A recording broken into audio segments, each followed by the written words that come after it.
Earthshot Prize was launched in 2021. Welcome to the first ever Earthshot Prize, everyone! To spotlight and support people from across the world who are coming up with groundbreaking innovations to help repair our planet. This award will help us scale our solution worldwide.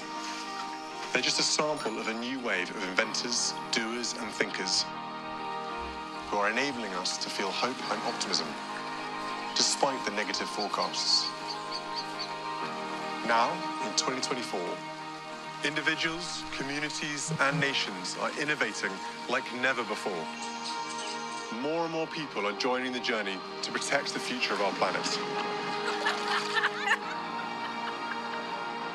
In this film, we will catch up with previous finalists of the Earthshot Prize to discover how their ideas are scaling up,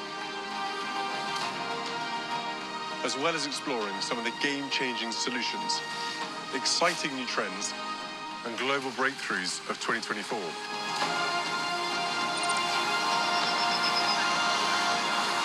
This is the Earthshot Report 2024. Here to help tell us about the progress that's been made and the challenges we still face is a good friend of the Earthshot Prize and someone who isn't shy of a challenge. Earthshot advocate and our host, Hannah Waddingham. I'm probably the same as most of you. You know, would I describe myself as an eco-bunny or a tree hugger? No, not really. But do I care about the planet? Of course I do. The great renewable technology, solar power, is on target to be the biggest single source of electricity on the planet by 2030. But the panels can compete for space with something else we'd like to use the land for: food. So, is there a way of farming the sun and the land at the same time? My name is Byron Kamenek, owner and manager of Jack Solar Garden and the director of the Colorado Agrivoltaic Learning Center.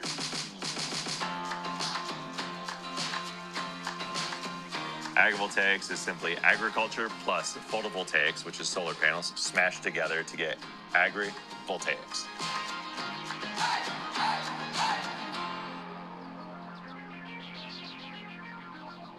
Traditional solar developments only harvest the sun once. At Jack Solar Garden, we harvest it twice.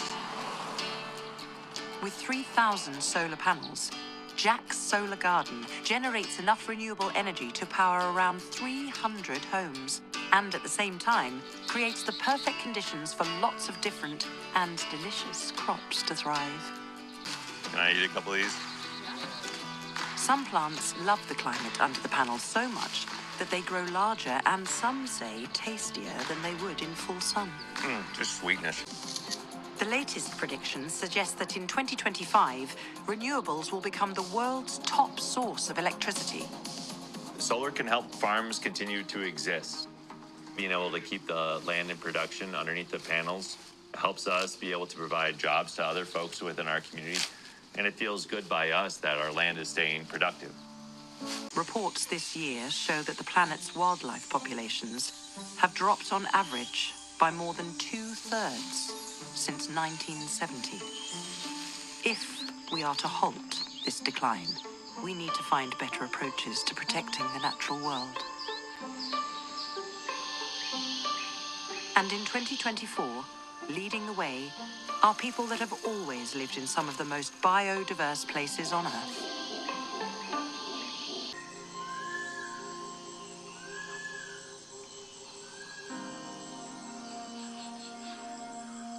Yo me llamo Uyuncar Domingo Pueas Nampichkay. Dedico en la conservación del ecosistema, de la cultura del pueblo Achua y todos los indígenas de Amazonia. These communities acknowledge the animals and plants around them as equal to themselves. And now, indigenous communities such as Domingos are coming together to demand that nature gets the protection they believe it deserves. De 35 millones de hectáreas entre 30 pueblos indígenas de Perú y Ecuador. Driven by an intrinsic belief that nature has the right to exist and flourish, the Alliance actively reforests and monitors wildlife in their territories. It also runs a leadership school where young people learn techniques to look after the ecosystem, making the next generation even better stewards of their forest. From a very young age, I fell in love with the rainforest and have basically felt called to supporting indigenous peoples and their incredible role in being guardians of the forest. We have launched the Citizens Tribunal for the Rights of Nature. The tribunal is raising awareness both about the places that are being harmed and the perpetrators of the harm. All species and the relationships among them depend on the climate. In the forum of the tribunal, Indigenous peoples work with expert witnesses, scientists, and lawyers to bring their voice to the global stage, making the strongest possible case for nature. The rights of nature idea is gaining traction.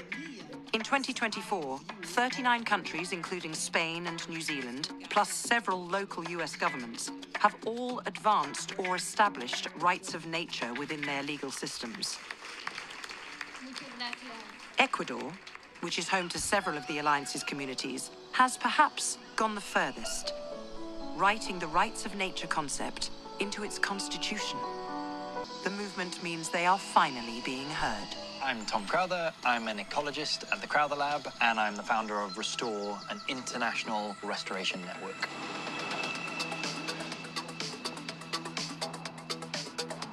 Right now, there are millions of people who are already protecting nature across the planet. But most of them, until now, have been doing so in isolation. They don't know if anyone else is doing it nearby, they don't know if they're doing the right thing. For restoration to be successful at scale, it must be collaborative.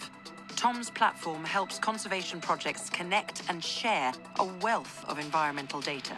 Restore is like a Google Maps, but for nature, where everyone, everywhere, can engage in the restoration process. Anyone from sustainable farmers to conservation groups can map their project and share their story. Now, we have over 300,000 projects, and we want to turn that into millions and then hundreds of millions. So you hear that? That's a mannequin. Football. The beautiful game. The roar of the crowd. The thrill of the goal. It is the most popular sport in the world. And on Saturday mornings like this, millions will be getting ready to play or watch as the drama unfolds. Component, plastic. The balls contain plastic. The cones and the training aids are plastic. Morning. Even many of the pitches we play on are part or all plastic as well. To help build a waste-free world where we can still enjoy huge events like these, we not only need to think about plastic replacements, we also need to make a massive change on an even bigger scale. Got it? But you know what? There is a company that is doing just that. Take a look. I'm co-founder and co-CEO of Notpla. I'm Rodrigo Garcia, co-founder and co-CEO of Notpla. What plastic is that it's been on this planet for a very short amount of time. Nature has zero idea of how to deal with it, and it means that it's therefore indestructible. It just fragments into smaller pieces, finds its way everywhere, in our ocean, in the food chain, eventually in our bodies. And the problem is that those little fragments, they start to mess with the system. We found that seaweed could be used, and that was really the moment where we're like, wow, there's something interesting happening here. By extracting parts of the seaweed that mimic some of the properties of plastic, Pierre and Rodrigo were able to develop a flexible film that can be rolled out, shaped, and processed for a whole range of different uses. This is an ojo, our first product. It's called ojo because people make that sound when they see it for the first time. Like, ooh, or oh. An ojo is a membrane made out of seaweed that can contain liquids. And the ability of it is that not only can contain liquids, but like you can eat it. Many cardboard takeaway food containers still have a thin layer of plastic to help contain grease and moisture from food, making them difficult to recycle. But Noppler have found a way to replace that plastic coating with their seaweed technology, creating a cardboard container that is fully biodegradable. Yes, of Thanks course. to these big volumes, we can start to be quite competitive with other plastic containers in the market. With this growth, finding more sustainable materials to make our clothes has never been more timely. I think people would be surprised if they know that this is made from pineapple fibers. But they sell so well. I think most people are quite happy to know the story behind what they buy, where it comes from, and what is its value for people and planet. I'm Carmen Hijosa. I'm the founder of Ananas Anam, and I'm also the inventor of Piñatex. Found inspiration in an unusual source. Pineapple is one of the most popular fruits in the world. It's a huge business.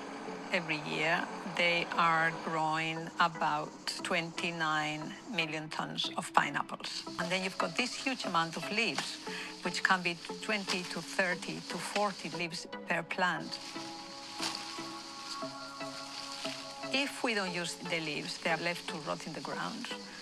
And worse, they are burned, meaning that there is CO2 going into the atmosphere.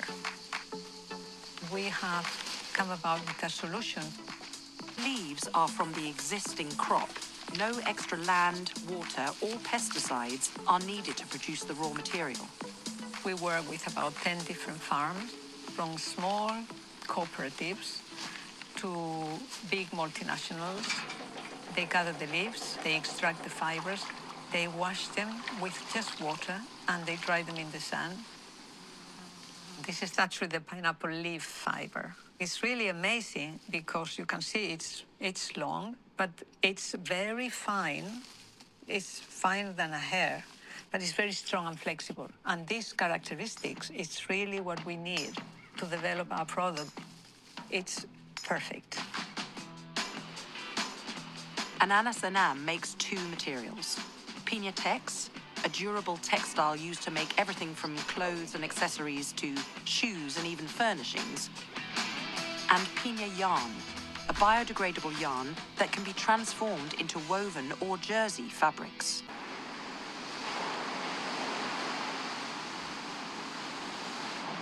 With one Earthshot finalist steering things in the right direction. Before you head out on an expedition, there's always a lot of excitement, but also trepidation to support local and national conservation efforts to protect vital places in the ocean. Pristine Seas is a project working to protect that 30% of our oceans by 2030 in its own unique way. All of those sharks. That's all over in the channel. Hopefully, the results from our expedition provides information for the Palau government to increase their efforts for surveillance and enforcement in this critical place. I've lived and worked here all my life. I am a proper South London girl, born and bred, and I will always be a very proud Londoner first.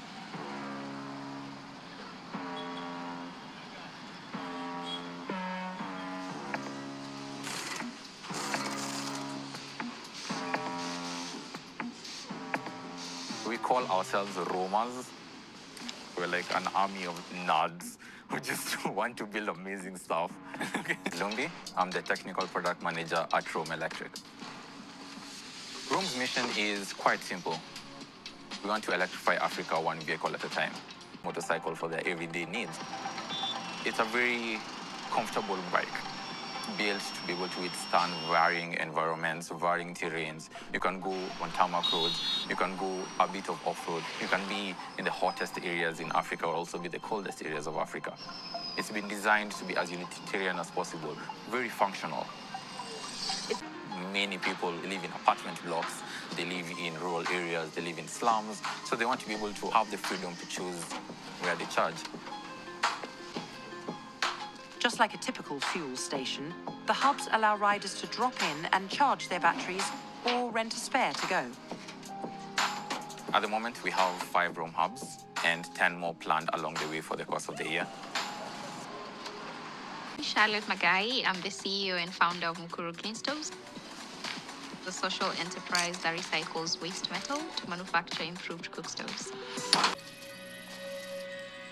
These households are the ones who live at the base of the economic pyramid. They earn $40 to $100 monthly income, and they use up a third of that on just that firewood because it burns inefficiently. And inhaling that smoke that comes out of it causes lung cancer, it causes other respiratory illnesses. This results in 1 million deaths every single year. In Africa alone, Mukuru was named after one of the biggest slums in Kenya. I grew up there.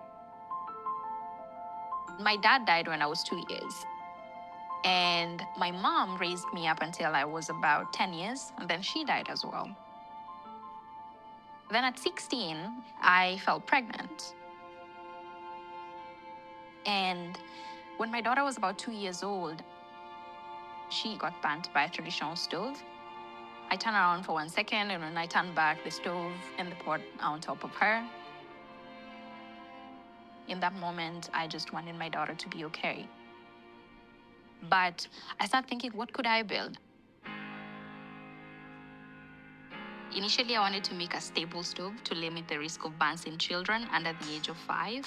And while doing research on that, I found out that household air pollution and high cost of fuel were 2 of the major problems facing my community.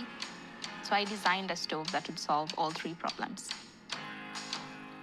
Charlotte's stoves are built using recycled metal and an insulated ceramic center. This insulation helps food to cook at a faster rate, whilst also burning fuel more efficiently than a traditional cook stove. Needing around 50% less fuel, they can help to reduce household air pollution by up to 90%. They're cheaper too, costing just $10. Over the last 7 years, we've managed to enable households to save over $50 million in fuel consumption costs. Since winning the Earthshot prize in 2022, Charlotte has expanded from stoves to fuel, using agricultural waste like maize cobs and sugarcane to make fuel briquettes. But Charlotte and her team are still not done. This year, they've turned their attention to a new research project, developing a briquette that is infused with a natural mosquito repellent, protecting families from the threat of malaria and reducing household air pollution at the same time. Over the years, we've seen some incredible examples of this at the Earthshot Prize. And the solutions that work here can often roll out across the globe. Which is why we chose to host the 2024 Earthshot Prize Awards in Cape Town.